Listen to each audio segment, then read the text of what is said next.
سلاوریز بینرین هجاج استدین دنگ امریکا لواشنطن بخیر هاتنا و دکم دوی خلقا نوده جه برنامه هفت رنگ دوی برنامه ده از چند راپورتین تایبت جواره پیشکش بکم جه ازمان هنر جوان امی بری خواه پیشی بدن استانبولی وار هنر و چاندا هفبش و زنگین.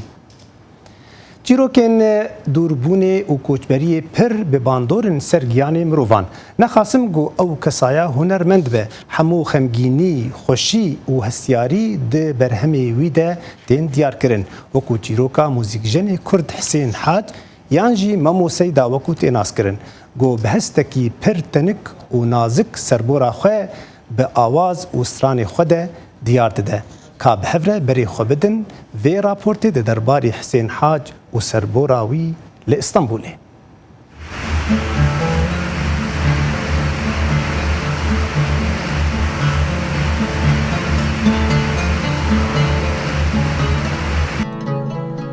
شوخ و شنگ زهره رنگ دل جمن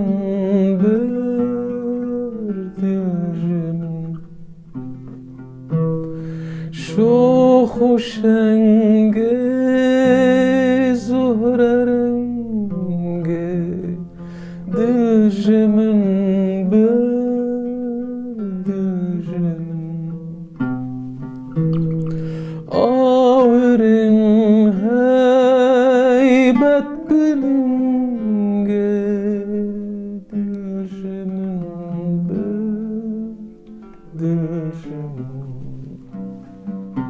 دنگخوشی هی و زانبون استرانگوتنه هیه او پشکی جهب جدانه دبکو خده او دنگی که گله که خوش ندابه لی زانبون استرانگوتنه هیه ام لی منشخوار نکر کار لی بیداویه از دبیجم خوزیج دست پیکه دمشخوار کربا کار او احتیاجك مروفاتي البام هي كو از جكاري موسيقى ورم ناس كرن تمي از وشارتي افتش معاجزك دبكو قوتنك نخش بور قوتن يكي قهدار بك يك واد بيج از دخوازم ورم ناس كرن لي از دبيجم از دخوازايا مروفا حمياد هي كو ورم ناس كرن كو ورم بيج تاف خوش كر آن ور رخنا كرن بيتا نخش كر چيترش كسي كي قوتم دسيه دب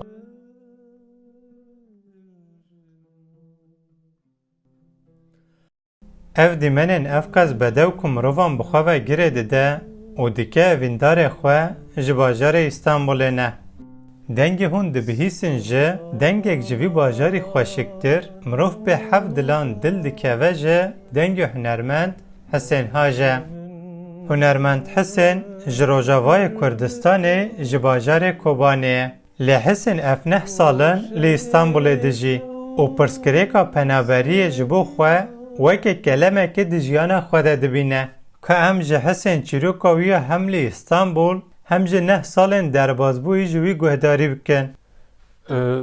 من خواست از استانبول بخوینم موزیک بخوینم لم خابن شرط و مرج جیانا استانبول گلکی زور بون از مجبوری خباته بون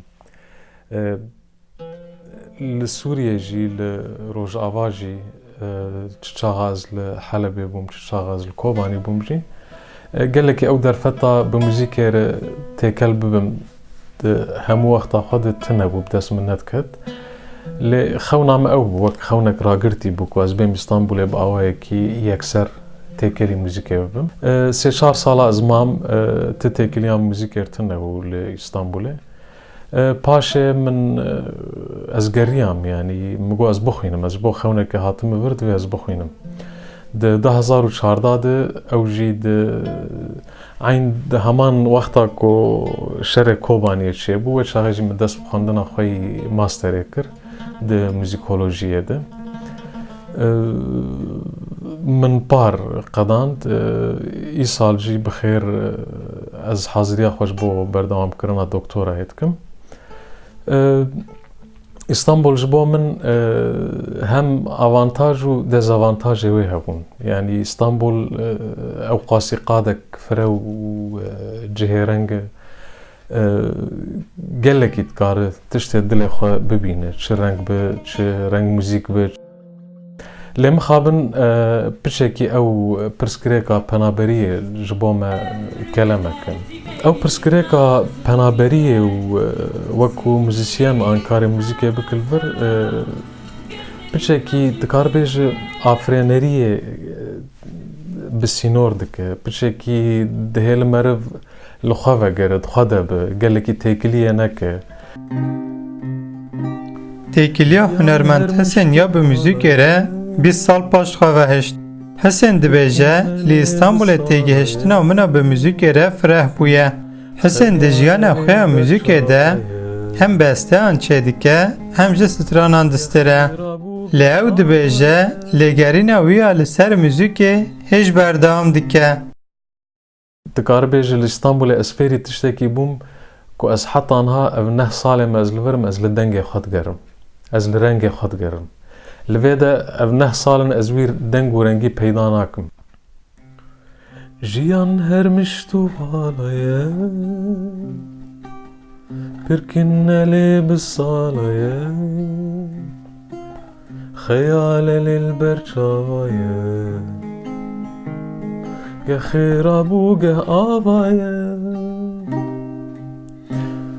kesin bu hal berdilê te, sibe dibin dijmenê te, بدمرين شاهيات لكن بدراويا كسن بوها البردلتا سباد بندش منتا بدمرين شاهيات لكن بدراويا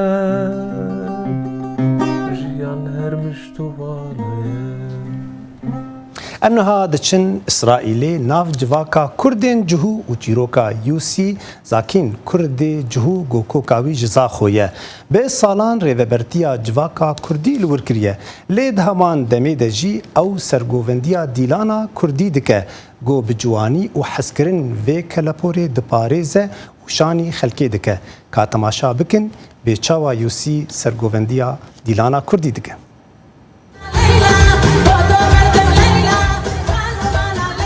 دما ji bajarê Zexû tevî malbata xwe çûye İsraîlê jê wî 14 sal bûn. Ew niha 8 sal ye û sergûvendê qet bernade.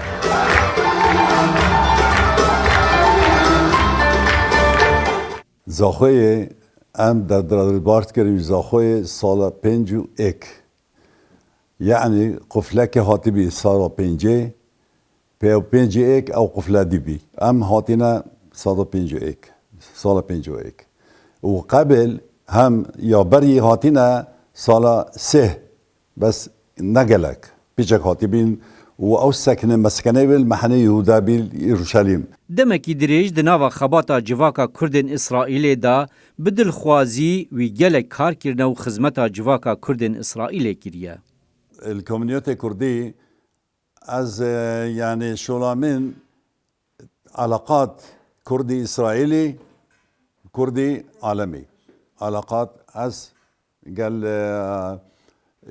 كردابن قال حمي يعني أبا رئيس كردال فيري از إيجوامة وأز رقصات علمن بيجيو 25 سالة رقصات علمن حمي أو رقاصي تدويتي جوفند كردي او متعلمين از علمين دبیجن ی آوا خابیری و خاری رنگ و دنگی وان هر خورت و گشت دمینه. یوسی زاروکیا خواد آوا خابیری دا در باز کریه و بیراویل هر تشتی دهید. از یعنی خابیر زاخو جسرا دلال پرا دلالی از چویم از زاخوی سال 2000 از چویم پرا دلالی چویم از زاخوی یعنی حکی همی از زانه بچیک بید شوله ما قالك نبي زوزاني بدا هادج مدرسه دي هنا كنا خابيره كنا محلي كنا سوقي او حال ما بي ابا حال ما بالزاخو ازبير كم حامي زاخو وجارك دي هم از بيجما بابا بن زاخوي او عطار بي دجیه زاروکیه دا دماتشت هات بسر مروفان زونایش بیر کرن. جبو یوسی وکه زاروکه که جهو لباجار رزا خود ناوا زاروکن مسلمانن کردا تشتی که هاتیا سریوی نه هاتیا جبیر کرن. قالك مع مسلمان نقلك باش بقر زاروكي هر يعني مشكلة هر مشكلة كان في هبو وبس المدرسة از يعني الفكرة من تقافا المدرسة بين مالي يعني هر ايك يا شبخة كيد بكيد مش مشكلة و از بيشم قال مع المخوة يعني نزي قوي او حتى حراسة من حتى اهم المحلات زخوي يعني سي محلة بي محلة زخوي محلة مسلماني محلة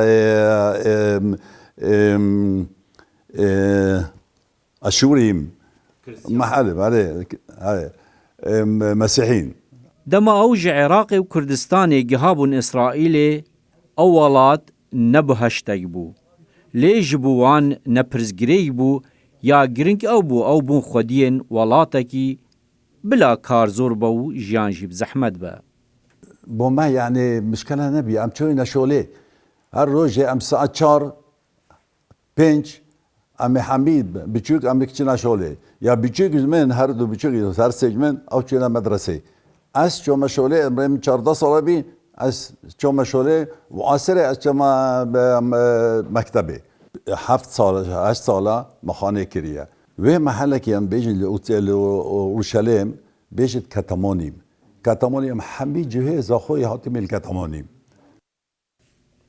لداویه او سیهویک هیا وان شاء الله دي سلام بدو ان شاء الله دي دولتا كردان دي رابط ان شاء الله نجیب بالای دنگ امریکا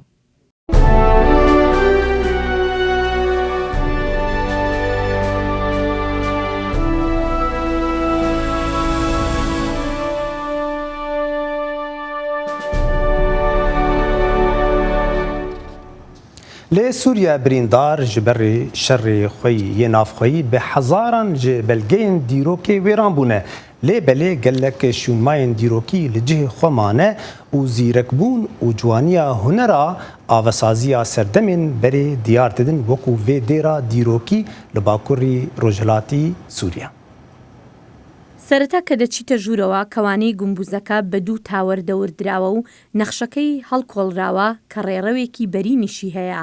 ئەمە کڵێسایەکی بەردی سەدەی پێنجەمە لە باکووری ڕۆژاوای سووریا کە شێوازی تەلارسازی پێشووی کاتدرای نۆتردامی فەڕەنسای هەیە. ئەم کڵێسایە کەوتۆتە کەناری گوندی قەلبلۆزێ و کڵێساکەش هەمان ناوی هەیە کە بە شێوەیەکی گشتی لە سووریا بە تەلارێکی سەردەمی بێزەنتیەکان دادەنرێت و بە 40 گوندی دێرین دەوروبەری گیراوە کە یونسکۆ لە ساڵی 2011 خستێ نێو لیستی کەلەپوری جیهانیەوە و بڕوا دەکرێت سەرچاوەی کاتدراکانی ڕۆمانیەکان و گۆتیەکانی ئەوروپا بێت لە ناویاندا کاتدرای نۆتردام لە پاریس. ونظرة فاحصة إلى كنيسة قلبلوزي کلیسای قەلبلۆزێ بە کەلیسای گۆتیکی نۆتردام بەراوردەکرێت لە ڕۆی پیاوانەی گۆشەکانیەوە کە بەسەر ڕاست و چەپ و ناوەڕاستەدا بەش بووە. سێ تاوەردەبینین، سێ نهۆمە، سێ پەنجەرە هەیە، دوانین لێرە و یەکێکیشیان لە ناوەڕاست کە گوزارش لە باوک، کوڕ و ڕۆحی پاک دەکات. لێرەوە تاوەری دووەم دەبینین کە ئەویش سێ نهۆمە و سێ پەنجەرە هەیە و سیستمێکی تەواوی ڕۆناکی بە هەمان شێوەی ئەوەی نۆتردام بەر لەوەی گەڕبگرێت. قەلبلۆزێ لەلایەن کریستیانە سووریایەکانەوە دروستکراوە کە سەرمایەیان لەسەر بەرهەمی شەراب و ڕۆنی زەیتون بووە. هەمیشە خاوەن بڕوایانی ئاینی سەردانی ئەو کڵێسایەیان کردووە و شوێنی سەرەکی لادانی ڕێبواران بووە. فەیاز کەوسەرە مێژووناسی سووریایی دەڵێت کریستیانەکان لە سەدەی 12هەمدا تەلارسازی وەکو قەلبلۆزەیان بردۆتە ئەوروپا. لی باجارê نیویورکê şeveke hunerî li dar ket bi hunera balê dikeya şano geş bû oronî da bi vê hunerê.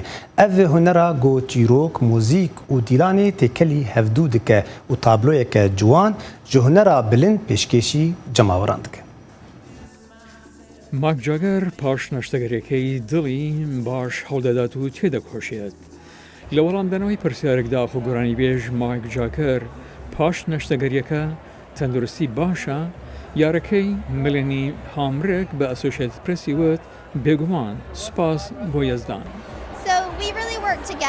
لە ڕاستیدا ئێمە پێکەوە کار دەکەین. ئەو وتی بڕوات بە خۆت بێت. هەست بە چی ئەەکەی؟ تۆ دەبینی چاوت بنووقێنە و سەما بکە ئەوەی کە دەیزانی. لەگەڵ هەوەسدا بڕۆ و منیش یارمەتی دەدەم چۆن سەرنجی بینەرانی باڵێت ڕابکێشی. بە زۆری من گۆرانیەکانم هەڵبژار کە لەگەڵ باڵێتەکەدا بگونجێ. هامرێک لە شەوی پێنجشەممە 18 ئاپریل دووە لەکردنەوەی نمایشی باڵێتی پۆغتە ڕۆژ واتە دەرگای سوور لە لینکن سنتەر لە نیویۆرک. نمایشەکە لەلایەن هامرکەوە مەشترابوو و ئامادەکرابوو کە خۆی سەماکارێکی باڵەیە کە لەسەر سێ گۆرانی ڕۆڵینگ ستۆن دانرابوو. Sympathy for the Devil, She's a Rainbow و Painted Black. من ڤیدیۆکانم بۆ نرد و ئەو موزیکەکەی دانا. من سەماکەم کرد ئەو وتی زۆر باش ئەوەی دەتەوێ بیکە. تەمەشای هەندێک لە ڤیدیۆکانم کرد و پێدا چوومەوە. من نەمدەویست لاسایی بکەمەوە، دەمیست خۆم هەستی پێ بکەم و حەزم نەدەکرد پێم بڵێ چی بکەم لەبەرەوەی ئەمویست خۆم بم. مایک جاگەر یارمەتیدا لە تێکەڵاوکردنی مۆزیکەکە و دابینکردنی ناساندنێک بۆ نمایشەکە لە پشتی پەردەوە. هامرێک پاشون لە ڕێمایەکە وتی ئەویستی نمایشەکە ببینی. شتێکی جوان بوو ئەو ویستی نمایشەکە ببینێت و هات و بینی و پێکەنی و بەڕاستی شتێکی تایبەت بوو کە لەوێ بوو. بەڕاستی هەستێکی جوانە کاتێک ڕاهێنەری سەماکە و ئەو کەسەی میوزیکەکەی نووسیوە هەردوو لەوێ بن و تەمەشات بکەن. باڵێتی هامرێک وەکو بەشێک بوو لە 20مین ساڵیادی یوث ئەمریکان گراند پرێکس کە لە تاتری لینکن سنتەر بەڕێوەچوو. مالاوان هەردوو هەڤژینان چێریپان و گۆنزالۆ دوران لە کەلیفۆرنیا مینا مۆزەخانەیەکە هونەریە. گۆهەر بۆستێک ji مالاوان پرچاک هونەریە بێ مۆزاییکێ هاتیە خەملاندن. کابەرێ خۆ بدن vê mala hunερî û ciwan. ئەو ماڵە ڕەنگا و ڕەنگە میوانێکی زۆری بۆ لای خۆڕاکێشاوە. چێری پەنا و گۆنزالۆ دۆران 25 ساڵە هاوسەری یەکترن و هەمووی ئەو ساڵانە خەریکی نوێکردنەوە و جوانکردنی ماڵەکەیان بوونە. هاوسەرم هەندێک کاشی بە قەوارە و مانای قوڵی خۆی دروست کردوون. لە ڕاستیدا دەبوایە وەک ئەمە بێت، بەڵام دوای شکاندن دەکرێت گۆڕانی بەسەرا بێت. ئەو دوو هونەرکارە هەزاران تیکەی کاشی بەدەستی خۆیان بە جوانی ڕنگ دەکەن. نەک هەر ژووری خۆشوردن، بەڵام هەموو خانۆکە دەڕازێنەوە. لەم دوانەدا ئەوان بە زەوقی خۆیان لەگەڵ کاشی دروست دەکەن.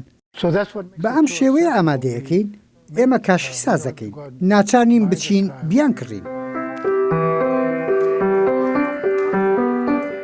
ئەوینی ئەوان بۆ هونەر وای کرد بە یەک بگەن. ئەو تابلۆی دەفرشتن و ئەمیش دەمکڕین وە چوومە پێشێ و ماچم کرد وە دوایش ئەو ماچکردنە بوو بەهۆی ئەوە تا 27 ساڵە پێکەوە دەژین. بەڵام گونزالۆ بیر لە پرۆژەی دوای دەکاتەوە.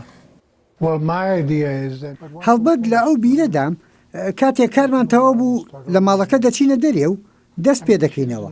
هاوسەرم ئاگای لەمە نییە، بەڵام جێبەجێیەکەین.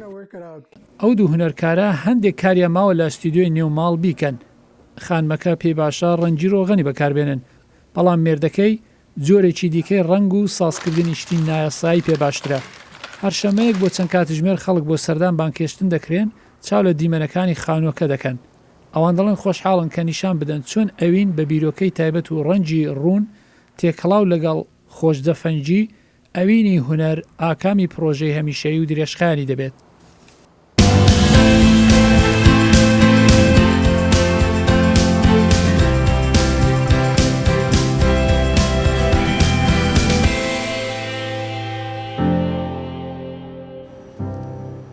لێ دهۆکێ چالاکیەکە بالکەش li darket ji bo alîkariya keçên Yezîdî bike yên gozihan gihişt bûwana ji ber Daişê. û niha alîkariya wan dibe bi fêrbûna wan hunera şêwekarî û çalakî ji wan re lê dar dikeve. Rêkxerawa firyakewtina millî bi hevkariya zanîngeha Brîsteliya Barûtanî bo mavê 2 salan xoleka hunerê şêwekarî bû hejmareka keçên êzidî yên ji destên Daeş rizgar bûyîn li Kempa Şariya vekir. قالك تعدل خلق شنقالي وان بوما دورة رسمي الباستات بيار بير ما هفال ناس كن استعدي ما استعد ناس كر وما بشتي في رافي براسي كاريسة قالك بزحمة بخلق شنقالي هات بشتي في رافي كابوي ما دورة رسمي بير الباستات بيار وما فكرة خوا في الناس لوحان بخلق ببيني يعني برسمي يعني ما حولان دسر رسمان بزان بنت بخلق شنقالي هات پشتی افکچه فری هنر شیوکاری بوین و شیاین به تابلوی هنری در برینش کارساتا شنگاله و ایشو آزارن دستن داعش دادیتین بکن تابلو نیشا جماوری بدن لزانینگه ها دهوگ و اسکچه که ازدماس خلقا شنگاله ما دوره بر سالا بري ما دمها دورة بر ما خطوات ما تشتاقش رسم نزاني بيشتين يعني تشتاق الدلي خدا مع عبران دس اللوحة يعني ام بي مرتاح بون شعور قرب ما تشيبو كم بي مرتاح ببن ما حولان دس اللوحة و بيشتي سالا دوي يعني هدي مفيري قالك تشتيبون يعني هم قارن تقريبا دورة بنا يعني قالك عجي وام هيفيد كن بيتر يعني عوامة بدعمامة بأم شغلي ما يبردوان به معاناة ماينا مثلا بان لوحات شكل معاناة دي زديان أفكار دي زديان دست داعش خصوصا معاناة كبري بس ما هم شكلين سربان هر بنجي كتشي زديان ككشتين را معاناة زديان هم وينا هي هم بشرين أجي زان بها أجي إنسانية زان به معاناة هم كسينا ما قومي ما في معاناة خام درين داخلي مكنا لوحة ومي درين بس ما وصا هجمار رکا کچن ازدی ینج دست داعش رزگار بوی بوماوه 2 سالان خولن هنری ورگردینه جبوه که دا کجارک دی وگرن جیانا سروشتی سلام بالای دنگ امریکا دوهاک بلور یانجی نی یک ج امورین موزیک ین حری کفنه گو بسات سالان د دیروکی ده هاتیه ناسکرین به تایبتی د چاندا ملتین هندو اوروپی ده وکو کردان فارس افغان و ارمنیان به امنیرا ما آوا هوما ج کالیفورنیا اف راپور د درباری بلور ده آماده کریه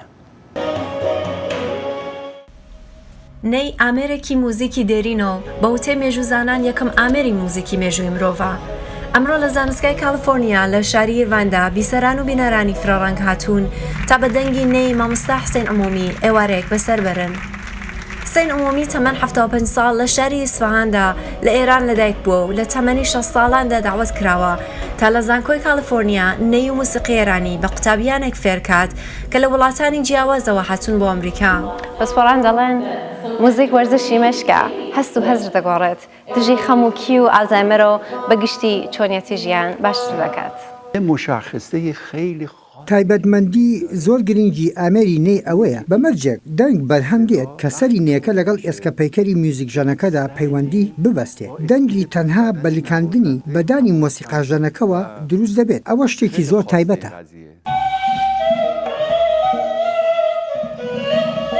نێوەی سنەتی نەریتی ئامێری نەی لە نۆتەی دۆ دەست پێ دەکات دۆ ڕێمی فاسۆ لا نۆتەی سیتیان نییە ئەمانم بە کۆمپیوتەر دروست کردووە هەموو یەک ئەندازە و پێوانیان هەیە قەبارەکانم پێوانە کردووە تا خەڵک بە پێی ئەندازەیە کە بیانەوێ نەی خۆیان دروست بکەن.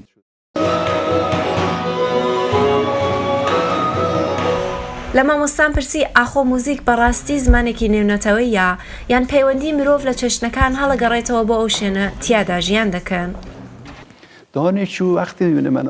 کاتێک قوتابی دەبینێت من بە حەز و خۆشیەوە باسی ئامێری نەیان بۆ دەکەم ناتوانێت کەم تەرخەم بێت لە دەستپێکی ساڵ یەک گوشە فارسی نازانێت گوێی لە هیچ موزیکێکی فارسیش نەبووە بەڵام لە تەنها چەند خولەشێکدا دەبینی کە چەند جوان گۆرانی دەڵێت.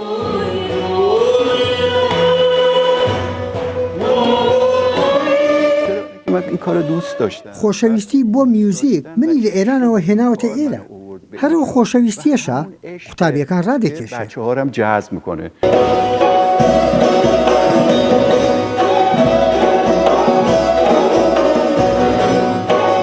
همونقدر که چۆن دەنگی باڵندا کاردانەوەی هەیە لەسەر دڵی مرۆڤەکان ئاوهاش میوزیکی ژەنیارێک کاردانەوەی بۆ سەر مرۆڤەکان بەگشتی دەبێت.